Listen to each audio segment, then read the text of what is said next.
Hey folks, welcome to another episode of Yogi Dave's Hobby Corner. Today I'm going to talk about a little bit about the basics airbrush is in airbrushing. So be back in a minute.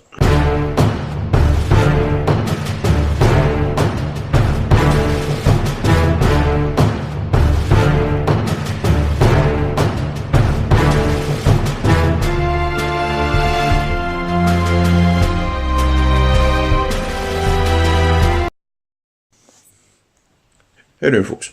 As I said, going to be talking about a little bit about airbrushes and airbrushing.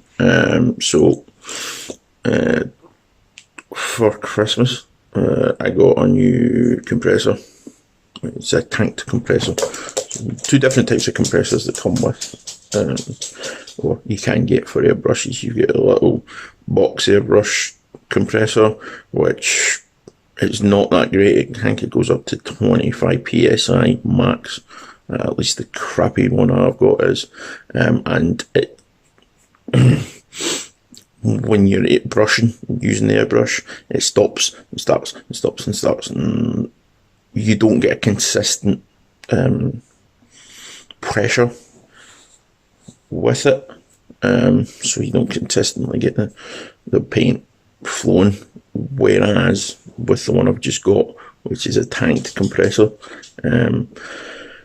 because there's air, it goes up to 60 psi, and then drops down to a minimum of 30 psi, and then it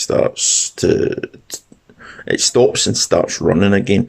But when it does that, it's still cycling the air, and it's still, you're still getting the paint flowing. So that's basically what I got. I've got a compressor, a tanked compressor. Now, a lot of people, and I've read it from, Facebook, and heard it from YouTube, and this, that, and next thing. People were like, "Oh, you got to buy, an Iwata or a Badger, or all these big companies, paint brushes." I've never got one of them. I've got more expensive airbrushes and compressors than I've got them now, but I've never had like a ridiculously expensive airbrush. And I've used Badgers and I've used Iwatas, friends of mine, that had them, and I actually don't tell. I can't see a difference. It's maybe because I'm not the greatest airbrusher on the planet, but that's entirely the possibility. I'm just keeping an eye on Zach here, as he's trying to find a place to put himself down. It's warm. But yeah, again, it's maybe because I'm not the greatest airbrusher in the world that I don't see a difference between my cheap, knockoff airbrush, or just my cheap airbrush, than I do with the big boys in the industry. But if you're gonna start airbrushing, I do recommend you getting a tanked compressor, but getting it cheap. The one I got was 80 quid, and it came with it was essentially 80 quid for the compressor, and the cheap airbrush that comes with it is not really that. You're paying for the compressor rather than the airbrush, because it's a decent compressor. I've had it running. I've not actually had it tune out the paint yet, but I'm just going to do that in a minute. I'm just watching Zach trying to get himself a position on the couch where he's comfortable. He drives me crazy sometimes like that. Anyway, yeah, so having a good compressor is important, because I've had the cheapy knockoff crappy things. I'll show you a version of it that I've got in a bit. But, you know,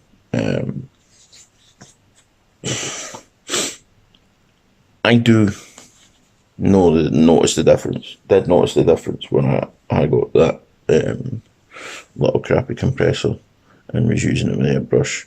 The difference between it and the old tank that I had. Now, the old setup I had was, I think the Airbrush was 40. I can't remember what it was. It was basically a knockoff Iwata, as far as I'm aware. Not that I bought it because it was a knockoff Iwata. It's because I was like, oh, it's 40 quid. It's cheaper than buying a Iwata or a Badger. I'll buy that. And my compressor was about 100 quid. So it was a wee bit better than the one that I've got. The pressure was a wee bit higher, but not by much. So I thought, what's the point in spending an extra 20 quid on that compressor when there's only a little bit of a difference? The tank was a wee bit bigger, but if you want to start airbrushing, my recommendation would be start cheap, but not too cheap. If you want to go out and buy Iwata or a Badger eventually, that's fine.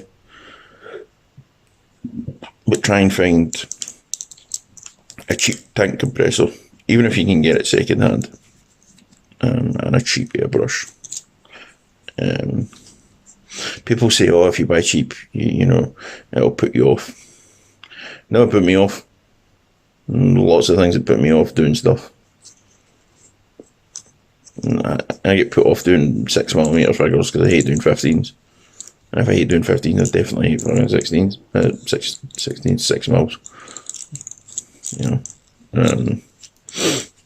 I hate painting yellow. Or I used to hate painting yellow. I don't mind painting yellow now. But I was put off painting yellow because I didn't like it. I didn't like doing it. But I found a good way of doing it. You know.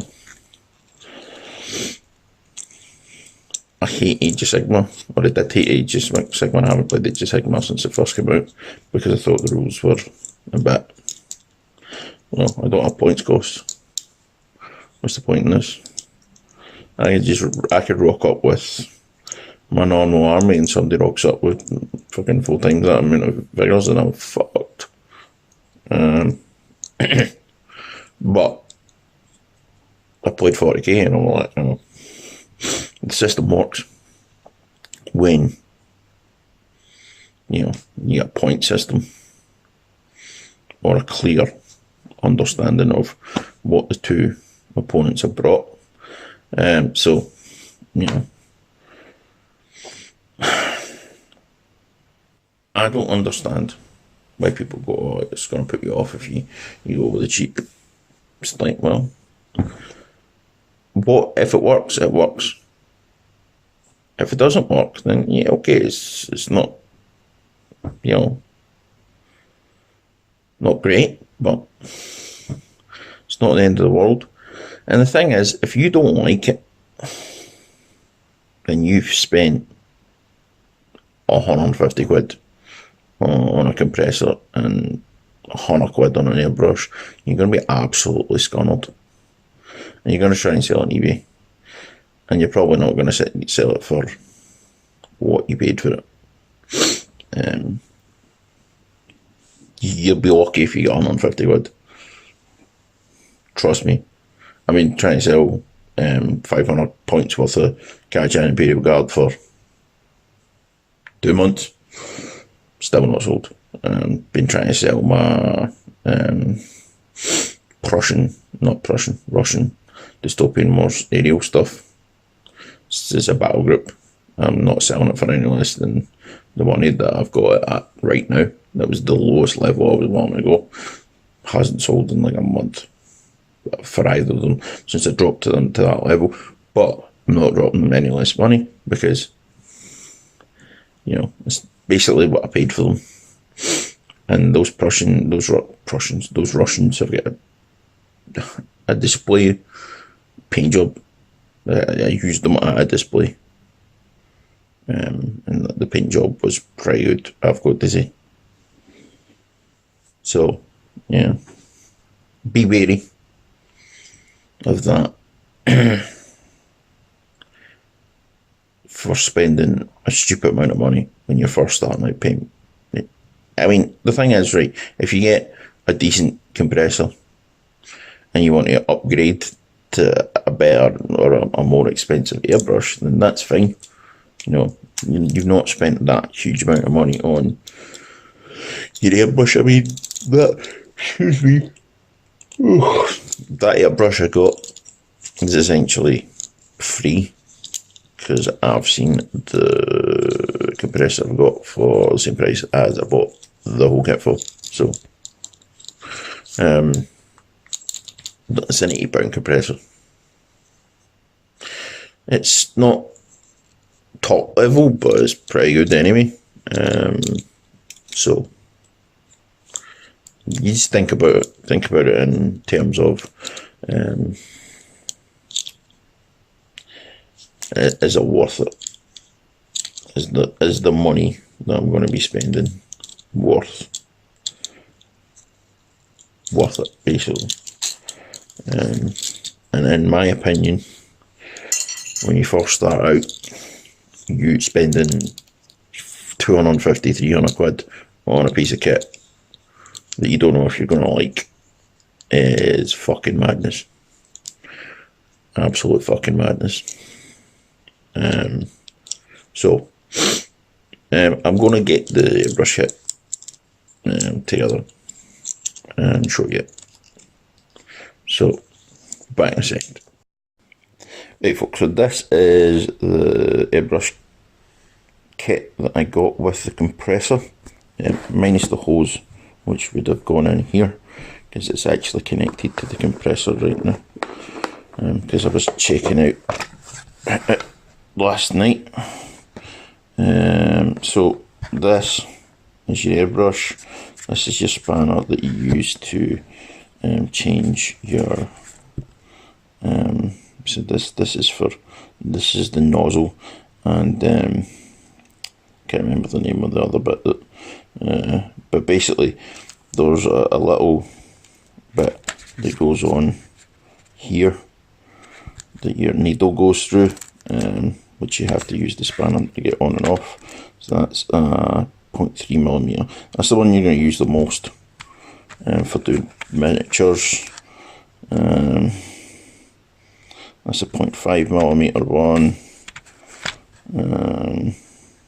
That's a 0.2mm one. That's for doing lots of little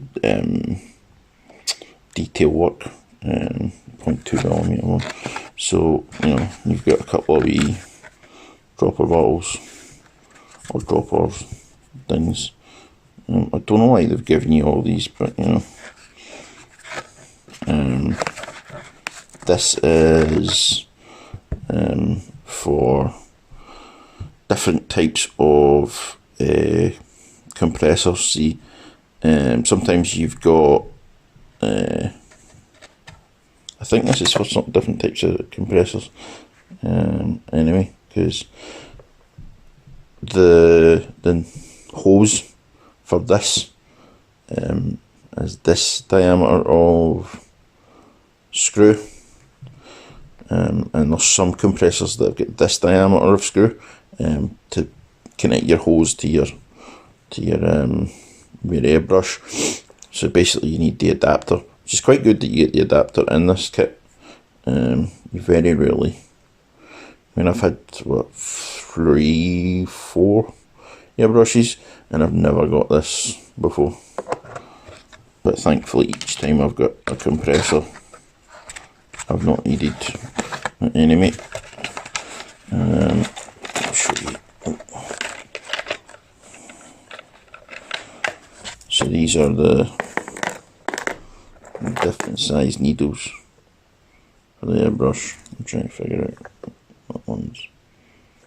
So that is 0.2mm,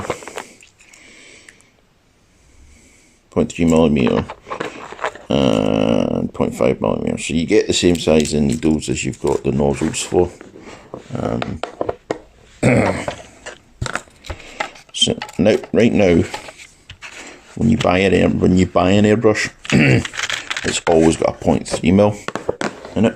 Every single time I bought an airbrush, it said a 0.3mm needle, nozzle, what have you in it. So this is the type of airbrush that you need for doing miniatures. So it's a double action, and it's gravity fed.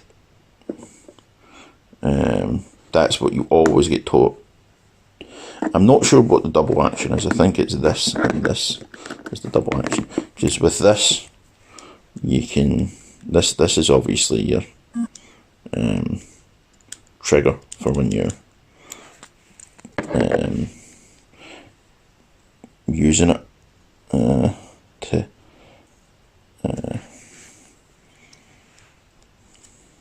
spread your paint. But this unloosens it so you can pull it back further, so you get double action. I think that's a double action anyway. I could be talking through my butt, but as far as I'm aware, that's a double action. And this is the cup where all the paint goes in. So I'll let you see. Don't do what I do, whatever you do. And so that's it, that's the cup. Leave your airbrush in water overnight. Clean it right away after you finish using it. And so that because it basically messes up. So that's the airbrush. 99% of the time, I leave the brush without this on. And in fact, whenever I'm doing it, whenever I'm using the airbrush, I never have this on, ever. I honestly don't know why it's there, but I'm sure there's a reason. I'm going to show you the compressor in a second. Back in a minute.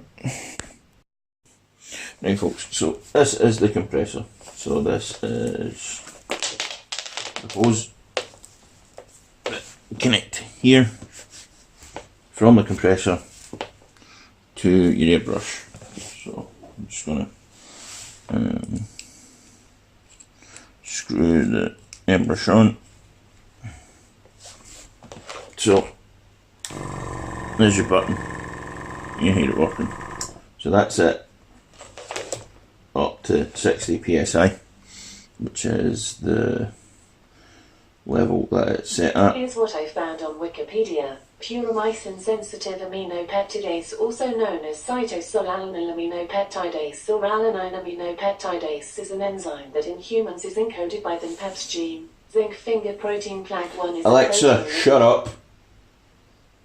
Anyway, so as I was saying before Alexa rudely interrupted me. Good night. I like to listen to relaxing. Alexa, shut up. Right. Sorry, folks. So your hose connects here to here. So from your airbrush to the compressor. So this is what the air flows through. So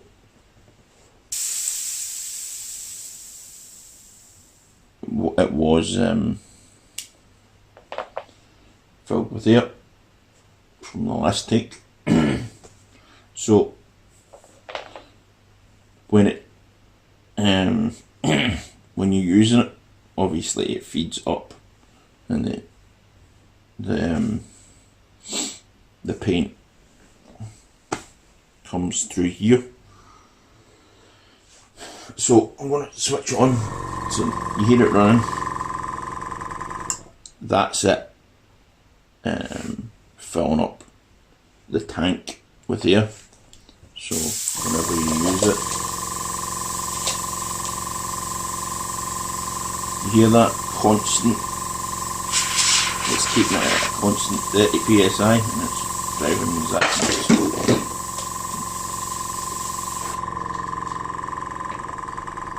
So there's it stopping at 60 psi. And again, you got it running, goes to 60 psi. Simple as that. It holds the air in the tank, so you've got a constant flow of air, so you can get constant flow of pressure.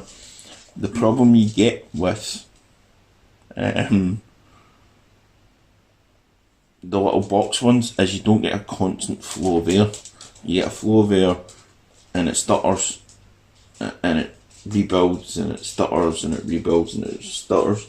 With this, you've got a constant flow of pressure, so you don't have like the spidering effect and what have you, and the sputter effect that you get from the other versions. Exactly freaked out that. So I'm gonna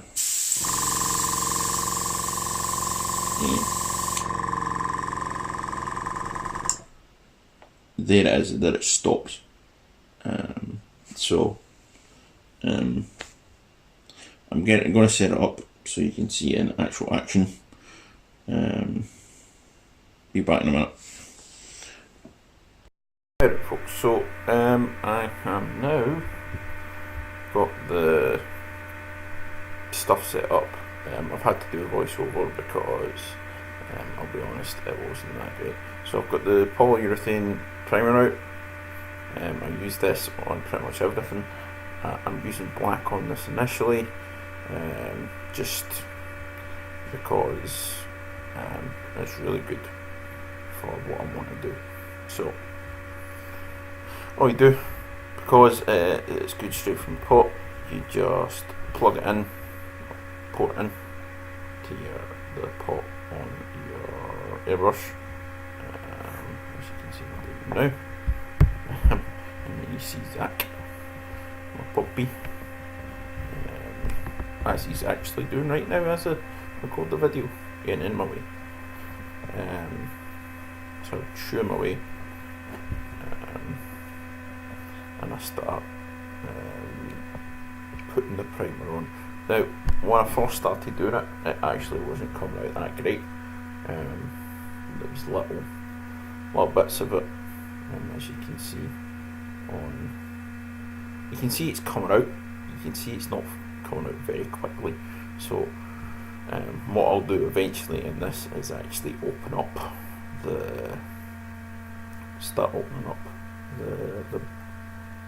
the action, so it's pulling back more, and you get more out. So I'm showing you there is what's actually come out at that point. It's not a lot, but you're trying to get the best out of it as you can.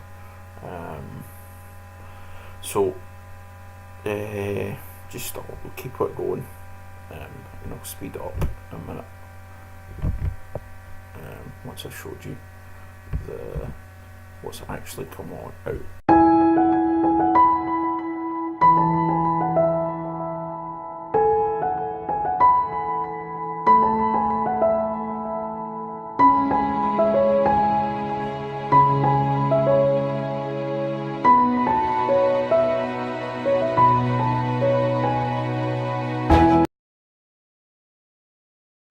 So hold on 2 minutes.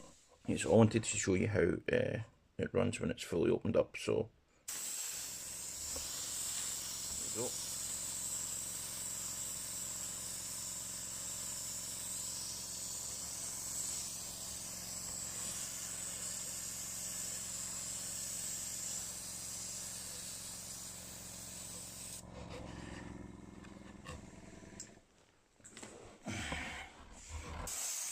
So as you can see, it's spraying and it's extremely quick, right? So I'm getting lots of coverage in a very short time. So that's why this is good for you know, the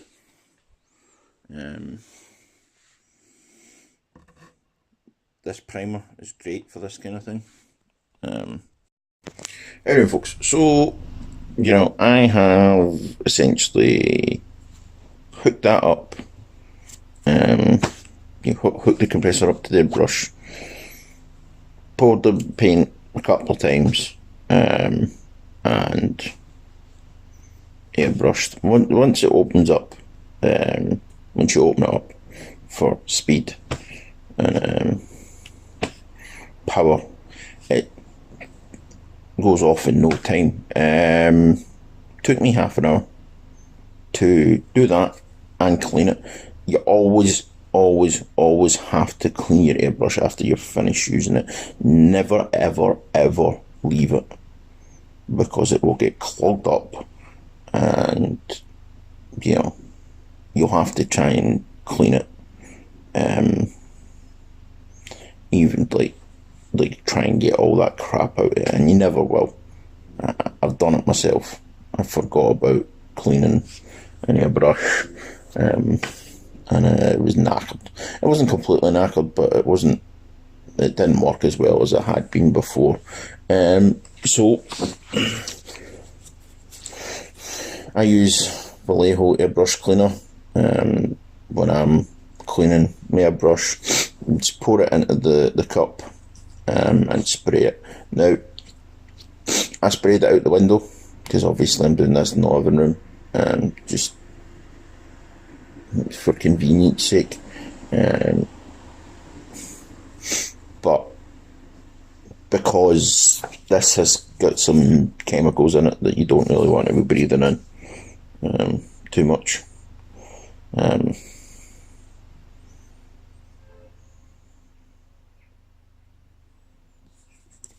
What I would say is wear a mask. What I would really say is wear a mask when you airbrush it anyway. I wasn't, because I'm a dumbass and I do stuff like that. I know a lot of people, and wear gloves as well, because I've got black paint all over my hands, and it's the pain in the butt to scrub off. But yeah, I do stupid shit like not wearing a mask. I know a lot of people will probably say, oh, you don't really need to wear a mask, but for your breathing, especially if you have asthma or you've got cold or you get any breathing issues at any point, put a mask on, put some gloves on, and you'll be fine. A lot of people use like air filtration systems. I don't have that. It's to take the paint particles out of the air, so it's not going into your lungs and it's not getting everywhere. Excuse me. Right, so it's so people use like a vac system. They do like a booth for the airbrushing. I don't have a booth. I might get a booth at some point, but I live in fucking Scotland. It's freezing 60% of the year. I'm not really wanting to have my windows open whenever I'm painting, because A, it makes it colder and it makes it harder to spray, and B, it's freezing.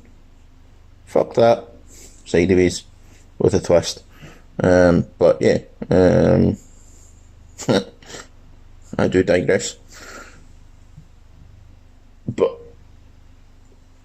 when I'm in the room, I have a pot that's specifically for cleaning airbrushes. So you put the nozzle into the opening, you pull the trigger, and then you know the airbrush cleaner flows through it. So it empties into the pot, so you can tip it out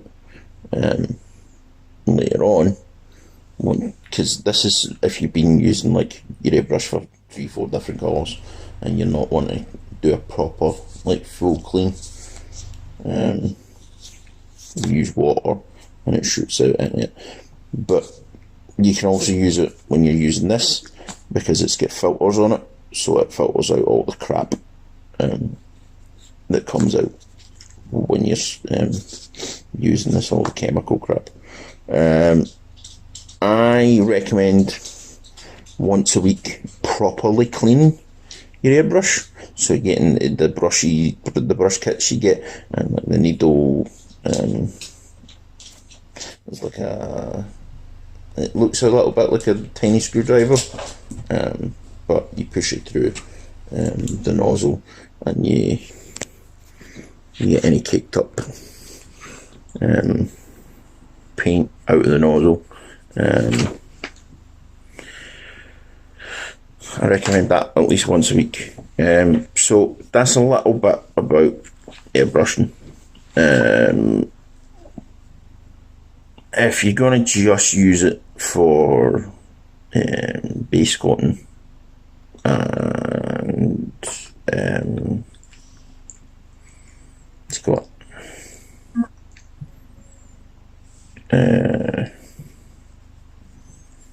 priming, then you're as well using what's called spray cans, unless you live in a climate like mine where you can't get out half the bloody year to use your spray cans because it's too bloody cold, or it's too humid for it. Actually, kind of like Scotland for 30% of the year, bloody humid, even when it's not cold. So there's basically 10% of the year where you can use a spray can without it fucking clogging up. It's a pain in the dick. Anyway, well, digress yet again. So airbrushes are great tools, but they don't replace brush, like a hand brush, because, well, at least in my case, they don't. I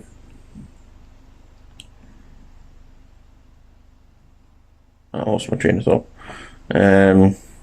Yeah, so with an airbrush, you know, you can do lots of things with it. If you're just going to be buying it for base coating and priming, then you're as well buying, you know, the spray cans. Though eventually it might be worth your while getting an airbrush for cost wise, but that's only if you're doing like 10 armies a year. I have it because I do commission painting, and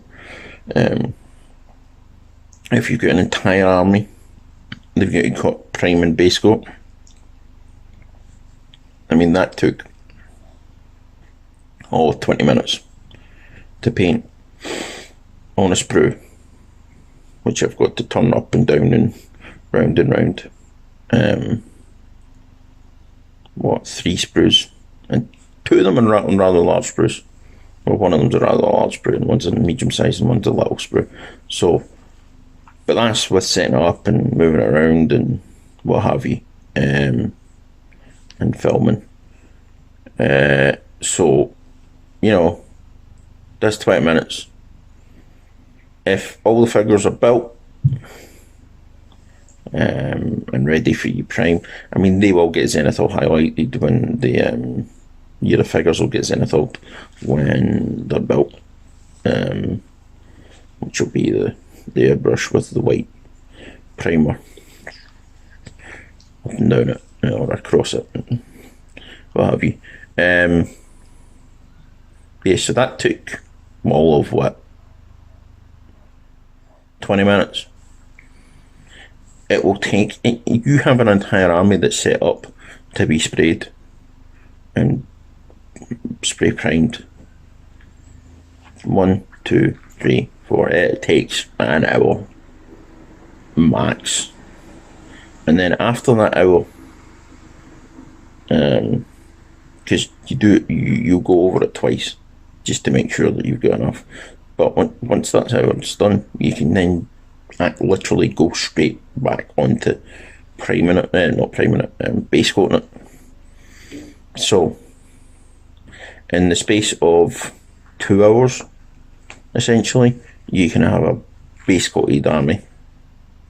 That's not a bad thing, because that means all you have to do is do your detail work, your shading and your highlighting. And highlighting can be done using an airbrush, just has to be done intelligently and with a bit of finesse, which I don't have at the moment, so I need to get it back. There's lots of things that can be done with an airbrush. People do freehand work on Titans and Knights and stuff with their airbrush, so and do like stencil work, and people do loads of stuff with an airbrush. Airbrushes are great, but they're a great tool. I'm getting attacked by Zach. That's Cuddles. So I am going to sign off for today and say good day, happy hobby.